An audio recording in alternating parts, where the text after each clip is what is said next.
Hi, I'm Bob Carr. At the Give Something Back Foundation, we focus on higher education and its transformative effect on young lives, especially for those who have faced adversity. And that's why we're proud to support the important educational programming produced by the Caucus Educational Corporation. Funding for this edition of One-on-One with Steve Adubato has been provided by Hackensack Meridian Health, Gary's Wine and Marketplace, creating an individual shopping experience for every guest. New Jersey Resources, MD Advantage, Passaic County Community College. The Give Something Back Foundation, providing mentors and scholarships to help Pell Grant-eligible students go to college and graduate in 4 years debt-free. And by NJM, promotional support provided by Jaffe Communications, where business, media, and government converge in New Jersey. And by hipnewjersey.com. Live hard, work hard, play hard. You're from New Jersey, and so are we. This is One-on-One. I'm an equal American just like you are. The jobs of tomorrow are not the jobs of yesterday.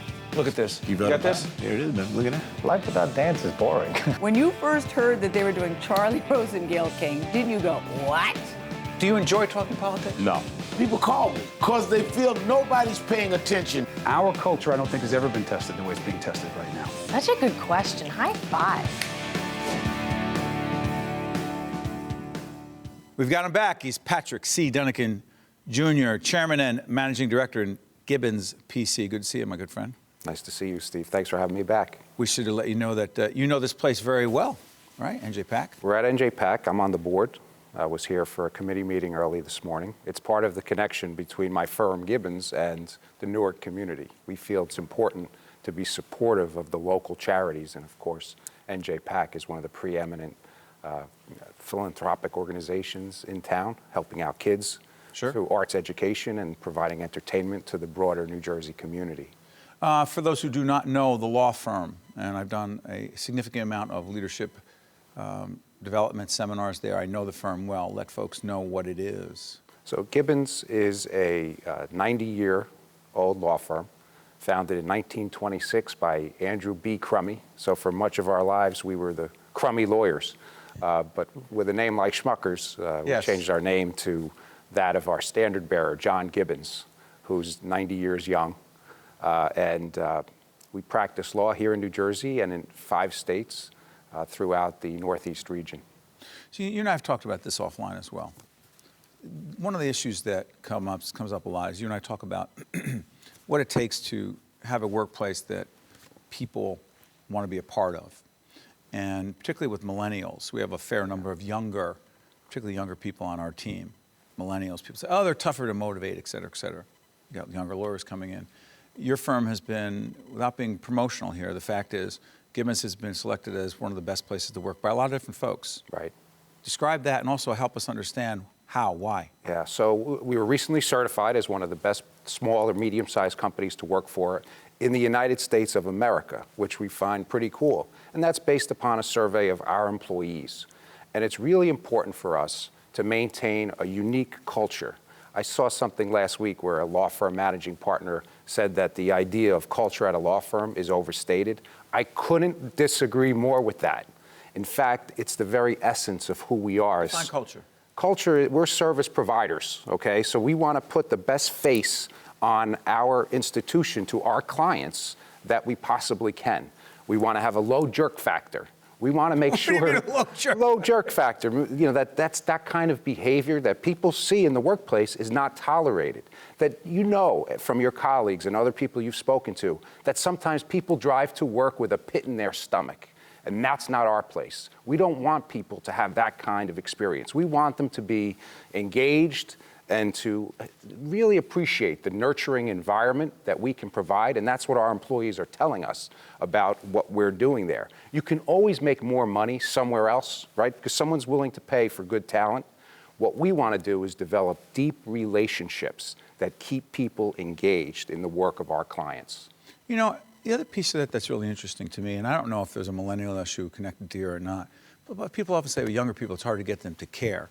But the other piece of this that you and I have talked offline about a lot, and Gibbons is a major underwriter of public broadcasting, our work as well. I'm pleased to do it. Well, yeah, but it's also part of a much larger effort that the firm's involved in terms of being involved in the community, putting dollars out, the philanthropic piece. What does that have to do with, frankly, having an engaged firm? Right. Well, studies have been done that employees appreciate that their employer is not just scooping every last dollar and putting it in the partners' pockets, that they want to be part of an organization that's giving back. Well, time out. Hold on, Patrick. What about, sorry for interrupting. Someone says, wait a minute, people just want to make more money. What are you talking about? Well, people want to make money. There's no question. And we all have to, right? We have to feed our families and educate our kids. But people want to be part of an organization that's doing something better. So that's why we started our Gibbons Cares, doing good while doing well.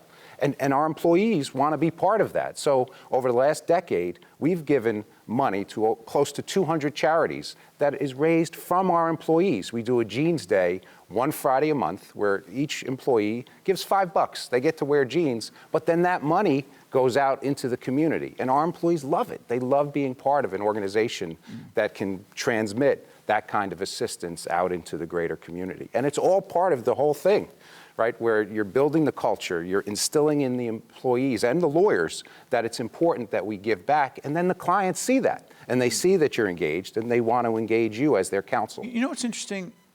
We actually interviewed, Jen Eichlin, our executive producers, reminded me that we had the head of Christ the King, Father Robert Santos, right? Father Bob. Father Bob. We actually had Father Bob from Christ the King, and being a kid who went to a Catholic grammar school and high school and college. Me too. Same one that you went to. And law school. Exactly. Well, yeah, here's the thing. Christ the King is an urban high school educating kids in some of the worst possible situations in our city, in the city of Newark. There's a connection between the Gibbons Cares initiative and Christ the King. There is. John Gibbons served on the board of Christ the King. I've served on the board of Christ the King. And the current chair of the board of Christ the King is our executive director and chief operating officer, June Inderweiss, who you know well. Yes. Christ the King is doing great things in the community. But let me add a piece that relates back to the firm. We have interns from Christ the King High School walking around our hallways. Kids. And think about that. They're in the uniform, right? The parochial school uniform. You got to wear shirt and tie. Right. Suit, the whole bit. And the polished shoes and the skirts on the young ladies. And our employees get to interact with these interns in our hallways every single day. It's really a great thing, and it's great to be supportive of that next generation. And that's part of what we're doing as a firm, trying to reach into this community so that we can cultivate diverse lawyers down the road. You know, all these pieces of a much larger question of motivating, engaging people, regardless of whether they're millennials or others who are a bit more mature, it's always a challenge. But I'm curious about this. The legal profession, and when you've been with us at different times, I've asked this in different ways. You always said that the legal profession is changing, but you always have to be a really good lawyer. But there's another part of it, Patrick. You've often said that lawyers have to be better at business than ever before. Yeah. They have to be more assertive in the marketplace than ever before. And that may not be something that for certain people going into law, that I'm not good at that. But you say you have to be, because it's not good enough to just be technically good at the law. Am I making too much of that? No, it's really important. You know, this is going to be my 14th January at the helm of the great Gibbons law firm, and it's gotten harder and harder each year. Not only do you have to be a great lawyer and give great advice and be really good, interacting with your clients, but you need to be out there developing business, and that's one of the reasons why we do leadership training. Say someone says, I'm just not good at that. I get into law to be an expert in land use law, environmental law, divorce law, which you guys do not do. I happen to know that. But someone says, that's not what I do. You say? Yeah, it's not good enough to be a library commando anymore. You won't be able to feed your family. The competition is fierce. The legal market has contracted in terms of the people who are buying legal services. You need to be able to adapt your skill set to be able to cultivate relationships. And that's what it's all about. This is one of the reasons why there's a lot of leadership going on. Real quick, before I let you go, there's an award that is coming up. We may date ourselves because of when this is airing. Real quick, that is? I'm receiving the Learned Hand Award from the American Jewish Committee, the AJC, and I'm very pleased to support them in the work that they're doing around the world. The world is a dangerous place. Terrorism, violence, and the siege on Israel, and I'm happy to support their efforts. The future of the city is? It's bright. There's plenty going on with New Jersey Performing Arts Center, with the Prudential Center, with the development that's going on right across the street and around the city. the city is going to be here You're for bullish. a long time. Always. Patrick C. Dunican Jr. is Chairman and Managing Director of Gibbons PC. I want to thank you for joining us. And once again, full disclosure, you are a supporter of public broadcasting, our series, and I've done some leadership coaching at the firm. Thank you, Patrick. Thank you, Steve. Stay with us. We'll be right back right after this. From NJ PAC, you serve on the board there, too. I disclose a lot of things here. To see more one-on-one with Steve Adubato programs, visit us online at steveadubato.org. If you would like to express an opinion, email us at info@caucusnj.org. Find us on Facebook at facebook.com/Steve Adubato PhD and follow us on Twitter at Steve Adubato. Recently, my colleague Joanna Gagis spoke with former New York Giants football great Shaun O'Hara about life after football, his commitment to educating the community about healthy living, and his nonprofit organization, the Shaun O'Hara Foundation, which raises money for people living with life-threatening diseases. Welcome back. So pleased to be joined right now by Shaun O'Hara, who's a former professional football player, 3-time Pro Bowler, 7 years with the New York Giants? That's correct. 7 years. He's also currently an analyst for NFL Network and ESPN Radio. So you got your hands in a little bit of everything right now, don't you? Yeah, I'm trying to stay busy. You know, I feel very fortunate to have played 11 years in the NFL, 4 years in Cleveland before I came to the Giants. But football has always been a passion of mine, and I feel very fortunate that I'm able to stay around the game and stay around the Giants and kind of keep my hands dirty with the football field. It's more ink on my hands than dirt these days. How challenging was it for you transitioning out of a career that really forced you to stay fit, stay healthy, focus on your physical fitness, and then go to a career where you're traveling, you know, half the week during the entire football season? How do you focus on yourself? How do you make that transition? Yeah, it's definitely been a challenge, not having a strength coach, not having somebody that tells you, here are the workouts you're going to have to do. So you really lose that structure. And you really lose that purpose for training. You know, when you're playing a sport, when you're playing football, you're training to get stronger, you're training to get faster, and you have all these goals. So when you no longer are training for that purpose, it takes on a different challenge. And as you mentioned, the travel schedule, it's different. Every hotel has a different gym, and sometimes it's hard to get a workout in when you're hopping from plane to plane. I think the biggest thing is now, I tell people, I don't train now, I work out. And I exercise. Feels different? It's definitely different. Before I call myself a meathead. I was trying to be a power lifter and be as strong as I could be. Now I'm just trying to be fit, maintain a healthy lifestyle. So it's much more cardio, much more, wellness, working out and exercising, supplemented with a better diet. I certainly. How did your diet change? I'm sure you were eating to be a football player, right? Mass calories and a lot of protein. How do you eat now? Yeah, when I was playing, I called it the seafood diet. If I saw it, I ate it. And my wife even would have to force feed me because I was trying to keep my weight up. And when I was done playing, and we both realized, okay, I've got to totally change my mindset on eating. And part of it was almost a relief because I didn't feel like I constantly had to go back for that second plate to make sure that I was maintaining my weight. So that part of it was different, but I think, my wife being a nurse, she realized the benefits long term to, you don't need to be 300 pounds anymore. You don't need to continue to eat like that and eat that many calories a day. And also better quality over quantity. So certainly a lot more fish, a lot more vegetables. She's trying to keep me away from the red meat. We're here at Giants Stadium today because NBC New York, Giants, and Hackensack University Medical Center have partnered together to bring this free expo to the people in the community in New Jersey. What do you talk to folks about when they come up and they ask you about how they can stay healthy and look to you really as a role model? I think the number one thing is exercise. And it doesn't always have to be going to the gym. And exercise and staying fit, it can be outdoor activities. And I think that's why today is so great. We've got a beautiful day. And just coming out here, you mentioned free. Free is, I mean, everybody loves free. And so to come out here and to be able to run around on the field, I've seen so many great young Giants fans, and for them to get to come out here and actually go down on the turf field. They've been to games, but they haven't had a chance to run from the 50-yard line. It's pretty cool. And pretend to score that touchdown. So I think, the one thing I just tell everybody is exercise can take all shapes and forms. And I especially tell young kids, play all kinds of sports. Don't specialize in one. Don't just play one sport, because every sport has a different facet to it, and each sport will make you better in another sport. So I think the exercise component is big, and I think it's very important for parents. Your kids will model you, and they will emulate what you do. So you can't tell your kid to exercise if you're sitting on the couch. So it's very important that the parents are very involved in that exercise component. Can we talk about you for a minute? You got two small kids, right? Yeah. 2 small kids. Give a shout out to That's your a lot kids. of exercise. Yeah. You took the words out of my mouth. I'm a mom. I have 2 kids who are about the same age as yours. I think 3 and almost a year. Can that count as my exercise, running after those 2? Oh, absolutely. Because I break a sweat. Yeah, that's an all day long workout.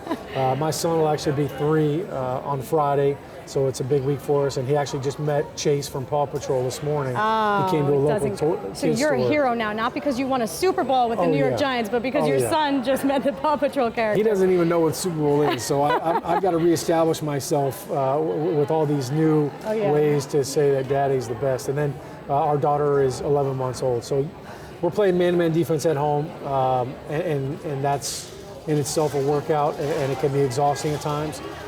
But certainly, it's something that I'm still trying to wrap my head around. Being a dad, it's definitely the coolest job I've ever had. All right, being a dad is cool. Winning the Super Bowl, cool? Winning the Super Bowl was the best day of my life until I got married, until I had my kids.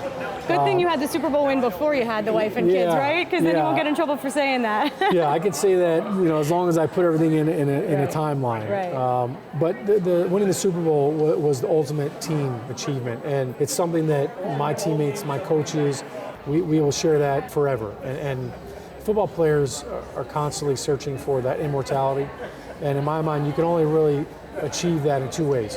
One is making the Hall of Fame, and the other is winning the Super Bowl. And I feel very fortunate that I was able to do one of those. And 3-time Pro Bowler. What do you miss about football, and what have you gained? One of the best parts about broadcasting is when you get to do a game day event, and to come out here on game day. And when I pull up to the stadium and I see the energy that's outside, I still get goosebumps. Even today when I pulled up, knowing that there was no game, I miss the competition. I miss giving everything to the game. I miss giving everything to my teammates. And I miss giving everything to the fans. Because that spirit is something that you really can't duplicate in the outside world. You say you miss giving to the fans, but you're here today at this Health and Fitness Expo. You are giving to your fans. You continue to give back to the fans. What do you hope they take away from this event? What do you hope they take away from you? Well, a number of things. We talked about exercise. I hope that they take away that a healthy lifestyle is every day. It's not just one day a week or not just sometimes. But I also feel like days like today are great opportunities to leave a lasting impression on our youth and our children. And I was a little kid that looked up to NFL players and professional athletes, and I hung on every word that they said. And so I think today is really about making an impression on them and influencing them and helping them to realize that they can achieve their dreams. It feels like just yesterday that I was a kid saying, man, I hope one day I could play in the NFL. And it didn't happen overnight. It wasn't magical. It was a long process and it was a lot of work, but I'm here to tell these kids that they can achieve whatever their dreams are, even if it's not playing for the New York Giants. You and your wife, Amy, started the Shaun O'Hara Foundation. Talk about it and its mission. Yeah, we started the foundation in 2009, and we kind of have a general statement. We want to help increase knowledge and education in life-threatening diseases that affect children. And we kind of left it general because we were hoping that we can help cure cystic fibrosis first and then move on to another epidemic. And I think cystic fibrosis has been our main benefactor. But why? I got to know a young man named Shaun Squires when I was playing, and I met him. I knew him for maybe a year, and I didn't even know he was battling cystic fibrosis. I didn't know anything about it at the time. And then his father told me that Shaun had it. And he asked me if I would get involved in helping out with it. And I asked him to educate me on it because I didn't know anything about it. And I found out that cystic fibrosis is considered an orphan disease, which means that it affects less than 200,000 individuals in our country, but yet the orphan disease label comes from the fact that it gets zero federal funding. So our government doesn't give any money towards research and towards finding a cure. All the money that is raised towards finding a cure for CF is raised from private donations and private events. So my wife and I said, you know what, this is something we can get behind, and let's use my name, let's use our contacts and whatever resources we can gather to try to help make CF stand for Cure Found. Where can people go to find more information? They can go on ShaunO'HaraFoundation.org and find out some information. I'm on Twitter and Instagram, and I'm trying to get hip with social media. So they can find me on that at Shaun O'Hara 60. We actually have our premium annual fundraiser coming up this Wednesday, May 18th at Trump National in Bedminster. It's a great day. I get a lot of my former teammates and some current Giants, as well as some Jets players, and a lot of local celebrities to come out and support. That's terrific. And make sure you stay on that social media, because your kids are going to know it before you do. Yeah, I'm going to be on it to try to keep an eye on them, too. Exactly. Shaun O'Hara, thank you so much. All right, thanks, Joanna. That's terrific. Thank you. To see more one-on-one with Steve Adubato programs, visit us online at steveadubato.org. If you would like to express an opinion, email us at info@caucusnj.org. Find us on Facebook at facebook.com/Steve Adubato PhD, and follow us on Twitter at Steve Adubato. We are here with Chris and Carla Bautista, who are part of this really special event. Your son, Luke, at 15 years of age, May 6th. Yeah, as we do this program, just a month past. Tell us about your son, and tell us why the gift of life. Well, Luke is an amazing kid. It was very sudden, very tragic for us, but he was always a giver. He brought light into everybody's world, and we just collectively, when we knew that he wasn't going to make it and that he was declared brain dead, his mom, myself, and our other son, CJ, just looked at each other, and we just knew that he'd want to do this, that he'd want to give up himself, because that's what he did when he was alive. And his humor, his kindness, his way of making everybody feel a little bit better about themselves. We wanted to make sure that lived on somehow and give some purpose to to what otherwise was really just a tragedy for us. He saved other people, didn't he? A lot of other people, yeah. The one most profound, they're all amazing, but when we heard he was going to save a 14-year-old boy on Mother's Day, it was just amazing. Wonderful to picture the other family, at least that boy, that his family didn't have to experience the tragedy that we did. To be here today, to be a part of this event, means what to both of you? Well, the education we've gotten over the last month about what the New Jersey Sharing Network does, and about how many lives can be saved, and even just helped to make better lives, just overwhelming. I didn't know. Nobody really explained the details to me.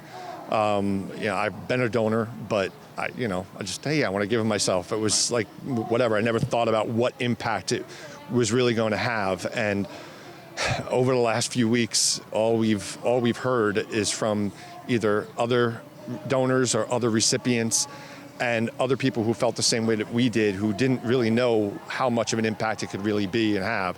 So to be able to come here today and actually just watch this race right now, watch some of the faces of some of the people crying as they're coming across the finish line, standing next to a 22-year-old young man who told me that 10 years ago he got a heart and he starts his first job tomorrow. I mean, it just adds so much more to the emotions that we're feeling already, and it's overwhelming. That's the biggest word I can use right now. Everything's been overwhelming, but this does help a little bit. It does help. Every little bit helps. We got involved in this in public broadcasting to try to get a message out, to get people to try to be a part of the solution, because 5,000 people are waiting just in New Jersey, hundreds of thousands across the nation. What would you want people to do right now as they're watching you, listening to both of you right now?